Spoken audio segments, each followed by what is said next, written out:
video conference by the Ministers of Foreign Affairs of EU member states. All participants today were joining remotely, and so was the High Representative Josep Borrell was chairing this meeting. This is why I'm here alone in the Council press room in Brussels, but the High Representative is with us via video link from our permanent representation in Madrid, and he will shortly summarize the results and the discussions by the ministers and take a few of your questions. But since we are in this unusual setup, I would add some more logistical details at this stage. So first of all, bear with us if there are some technical difficulties and connection problems, because we are not broadcasting from the usual premises. And also very important to bear in mind, we have only limited possibilities of translation. There is only English and French translation. And High Representative, you will not hear the translation over there in Madrid, so you will hear only the original questions in French and English, but that's not a problem. So for the journalists, if you are asking the questions, then do it only in English and French. And with this, I'm handing over the floor to the High Representative to summarize the discussions by the foreign ministers. High Representative, please, your mic should be open now. Thank you, Peter. Thank you for organizing this press conference, and thank you to all of you for attending it. I call, these days, I don't know how many, but very few, from last Saturday, there have been very intensive work, and most of the time, silent work, in order to prepare this extraordinary meeting of the Foreign Affairs Ministers. The purpose was to make a first assessment and discuss the European Union approach to the new situation in Afghanistan. Since last Sunday, there is a new political dynamic in Afghanistan created by the political and military control of the country by the Taliban. And this has happened even before the final date for the US troops withdrawal, which was scheduled for the 31st of August. This new reality comes 20 years after the beginning of the military operation launched by the United States with the support of NATO in October 21. Will necessary for us to assess the consequences of this long commitment. This commitment was initially guided by the need to fight Al-Qaeda, responsible for the attacks of September 11, the Western commitment. Recording in progress.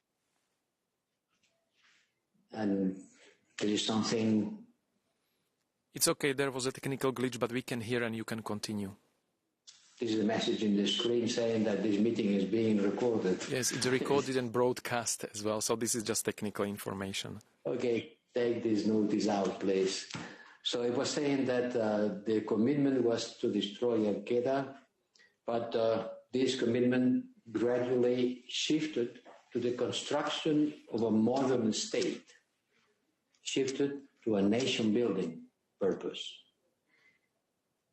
A state able to guarantee freedoms and fundamental rights of the human persons, especially women and girls.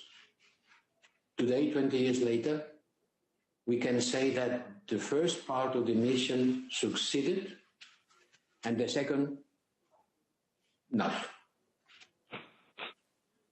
We'll have to ask ourselves, and this meeting with my colleagues, the Foreign Affairs Minister, has been the first occasion to do so, on the consequences of an operation of nation building conducted with an unprecedented amount of resources, but which achieved very modest results in regard to the limited resilience of the Afghan state and the Afghan army.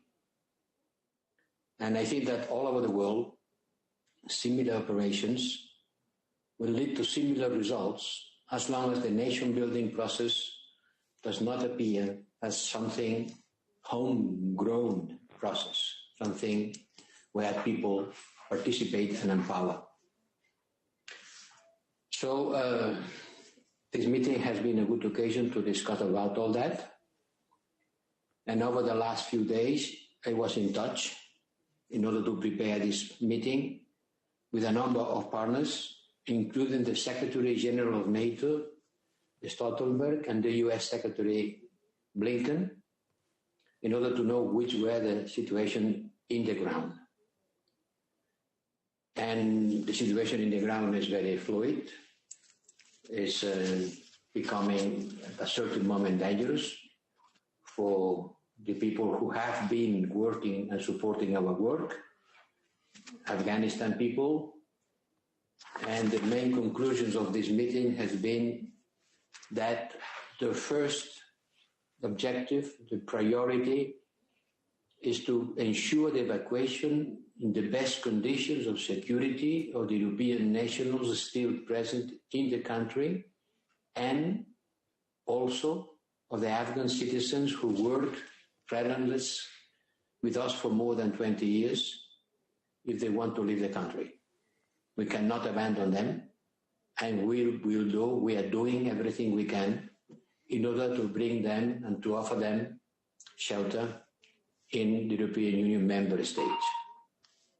On doing that, I want to thank Spain to be ready to provide a hub to receive these people and later to be disseminated among the different member states who offer them visas.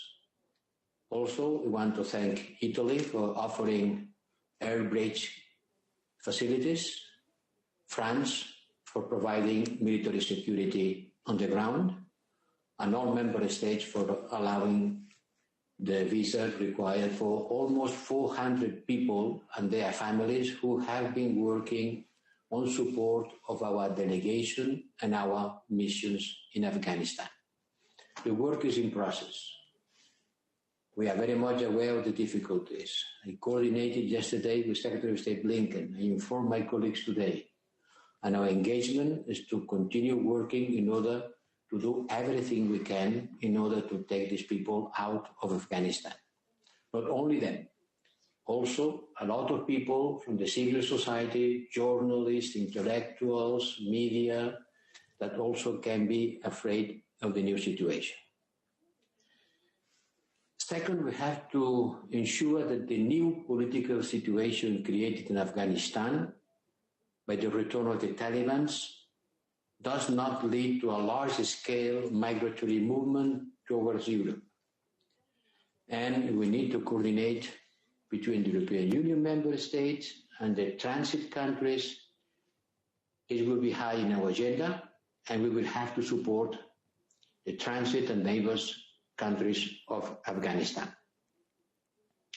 And third, we'll have to get in touch with the authorities in Kabul. The authorities in Kabul, wherever they are. The Taliban have won the war. So we will have to talk with them in order to engage in a dialogue as soon as necessary to prevent a humanitarian and a potential migratory disaster, but also a humanitarian crisis. This dialogue will also have to focus on the means to prevent the return of foreign terrorist presence in Afghanistan, something that certainly is also very high in our agenda. We will deal with the Afghan authorities such as they are, at the same time remaining naturally vigilant on the respect of international obligations accepted by the different Afghan governments for more than 50 years. And certainly, very high in our concern, the situation of the women and girls, the rights of the human being, but especially of women and girls. So we have to organize a safe and orderly departure of foreign nationals and Afghans. For that, the functioning of the Kabul airport is crucial, as well as to ensure the way that these people could reach the airport. We have to call to the Taliban on respect their commitments when they come to civilians and their properties. humanitarian support will continue to be available. We are afraid of the dire situation in which the Afghan people can be in the following months if there is a climate situation which will be very bad for the production of food, and humanitarian support will also be present.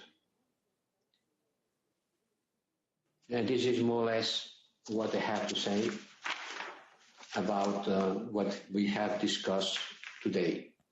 There are many lessons to take about what has happening.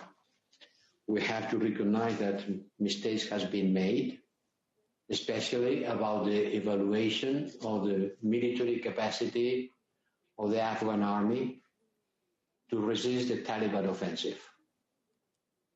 Everybody has been surprised by the fall in few days of an army in which we have spent a lot of money and a lot of efforts to train tens of thousands of soldiers. I think that even the Taliban has been surprised by their victory. This victory has been preceded by a terror campaign of selective killing of the framework of people, the intellectual, the journalists, the militants, the women, the leaders, in order to create an atmosphere of terror that has certainly helped to the fall down of the military capacity of the Afghanistan government. But that's time to face the future, to learn from the past, and to face the situation with the objectives I already mentioned. Thank you very much, High Representative. Thank you. And now, colleagues, for you possibility to ask a few questions. So first one asking for the floor was Laurence Norman. Laurence, your microphone is being opened and you can ask your question. Just a second. It's still being opened. Now it's open. You can go ahead. I think it's good now. Thanks. Thanks, Peter. Thanks, High Rep. A couple of questions, if I may. On the situation on the ground, High Rep, how quickly do you believe that we will be able to get the local Afghan staff and their families, the 400 people, out of Kabul? Do we know where they all are? And do you have any numbers on the number of EU nationals, EU nationals that are still in Kabul? And then a political question, if I may. You said that the Taliban won the war and we will have to deal with them. Does that mean that you believe, or the member states believe, that we will need to recognize a Taliban government, or will there be conditions on that recognition? Thank you. Thank you, Laurence. Now, High Representative, your microphone is open, so if you understood, yes, if you heard us correctly, you can go ahead. It's not a matter of official recognition, it's a matter of dealing with. If I want the almost 400 people, Afghan and their families, that they have been working for us, for the European Union delegations, to reach the airport, you can understand that I will need to talk with the Taliban's authorities. If not, it's going to be quite difficult for them to reach the airport for free. It's going to be a quite complicated logistical operation. So we have to engage with them and at the same time remain very vigilant on the respect of the international obligations, as I said, accepted by the different Afghan governments on the last 50 years. And this includes, for sure, all the conditionalities and the respect of all resolutions of the United Nations Security Council. About the number of EU nationals, I don't have a precise figure to offer because it depends if you count the diplomatic services, you count the people working on ONGs, you talk people on different missions. I don't know. I don't have a precise figure, and I wonder if I had this figure, if I had it in mind, it would be prudent to tell it openly. But what worries me is the Afghan people who have been working with us, because there are some people that cannot be abandoned. I can give you the figure, an estimated figure of the people who have been working with the European Union institutions and their relatives. It is an estimated figure because the word relative, the family members, is also relative. But we estimate about 380, 400 as a maximum. Spain has offered to behave as a hub in order to receive all these people from Spain to be afterwards sent to the countries that have been offering visa and shelter, because they cannot go directly from Kabul to all the 27 capitals. And this is the most important concern for me. I've been working on that, and I will continue working on the following days. Thank you. Next question, Thomas Gutschker from Frankfurter Allgemeine Zeitung. Thomas, your microphone is open already. Thanks a lot, and good evening. My question is on funding, and it's twofold. So first of all, since the EU is the biggest international donor for the Afghan government, or at least one of the biggest, at this point, are still any payments going out of which the new authorities might profit? And the second question is, in the midterm, what should happen to these $1.2 billion to which the EU has committed last year, and which were explicitly linked to commitment for democracy, rule of law, human rights, and gender equality? Has this been discussed today? And is there an emerging consensus of ministers how to deal with that, whether this threshold needs to be lowered, or whether basically if the Taliban doesn't adapt to that, they will end up with no money?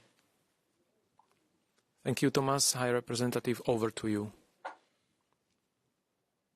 Second question, you have to make a clear difference between humanitarian help and development assistance. They are two different things. Humanitarian help is needed whatever the political circumstances are. And the people in Afghanistan will need a lot of humanitarian help. As I said, Afghanistan is being threatened by climate change, and atmospheric situation will for sure diminish the crops. And if the Taliban take the women from working, for sure there will be less output in the fields. So the humanitarian help is something that has to be maintained and even increased, depending on the needs. Another thing, a completely different thing, is development help, which is not directly linked with humanitarian needs. And on that, we'll see. This is conditionality. There are conditionality. And no payments are going on to Afghanistan by now. No payments of development assistance until we clarify the situation. We have always said that this help will be according with the fulfillment of conditions. And these remain. But we'll have to see first what kind of government the Taliban are going to organize. But make the difference, please, between humanitarian help and development assistance. Humanitarian help will continue, and maybe will have to be increased. And we are there to have Afghan people. And the first question, sorry, I was so much concentrated on answering the second one that can you please repeat the first question? In fact, you answered both questions, but I was interested in knowing whether there's an emerging consensus among member states about what we need to expect of the next Afghan government. What are the conditions, not just for recognition, but for further support? Did you discuss that? Yes, well, the meeting has lasted just 2 hours, and we will continue discussing it on the next image. But we insisted on the idea that we have always said, conditionality related with the respect of human rights and the Security Council resolutions. We don't have to invent anything. It's there. Security Council resolutions and human rights. Depending on the respect of these principles, we use our leverage from the point of view of development, aid, and partnership. But once again, I want to make a difference with humanitarian help. And yes, we have been talking about it, and by the time being, no payments are going to be on the side of development aid from the European Union. But you know, the member states have their own policy, their own. In the case of Ethiopia, allow me to remind it, we decided to stop our development aid, and not all member states decided to do the same thing. But in the case of Afghanistan, I think, I suppose, I expect, I hope that we will be acting in a more coordinated way.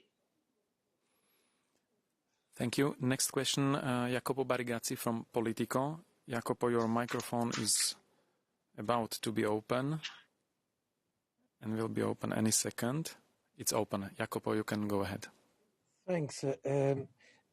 Thanks, Peter, and thanks, IRAP. I have a question on the geopolitical implications of all of this.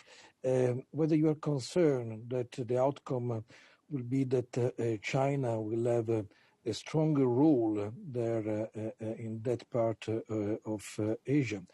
And the second question is that I don't know whether during the BTC you had the chance to watch I don't think so, but let's try, the presser of the Taliban.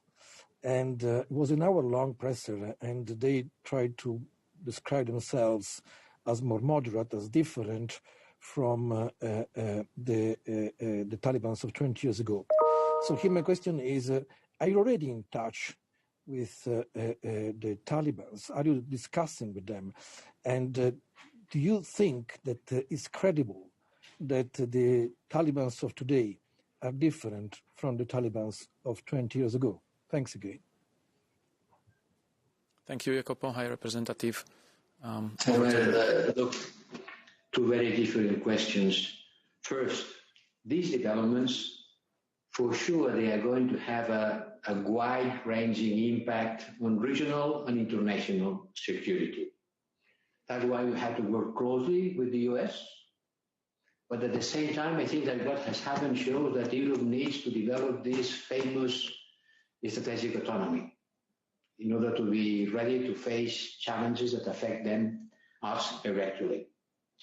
But we have to cooperate strongly with the US, and we have to be more active with partners in the region, notably with Central Asian countries, which suddenly appears as geostrategic. I was in Tashkent some weeks ago. I had the opportunity to talk with the President of Afghanistan and also the Prime Minister of Pakistan. These countries will become strategic